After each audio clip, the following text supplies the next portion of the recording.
កៅទឹកបាក់កាសៀវភៅកូនចាបៃពៅ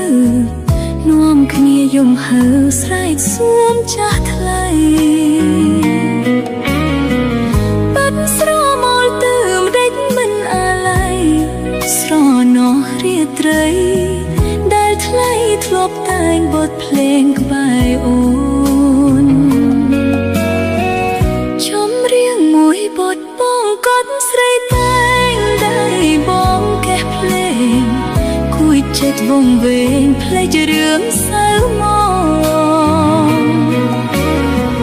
ក្រហមពីអ្នកស្ម័គ្របីត្រកងចិត្តអូននឹងបង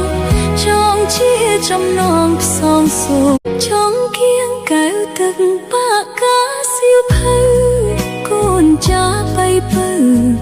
នាំគ្នាយំហើស្រែកសួមចាស់ថ្លៃបាត់ស្រមោលទៅម្ដេចមិនអាឡ័យស្រណោះរាត្រីដែលថ្លៃធ្លាប់តែងបទភ្លេងក្បែរអូនចំរៀងមួយបទបងកត់ស្រីតែងได้បងកេះភ្លេងគួយចិត្តវងវែងភ្លេចរឿងសៅមកក្រហមពីអ្នកស្ម័គ្របីត្រកងចិត្តអូននឹងបងចងជាចំណងផ្សងសូម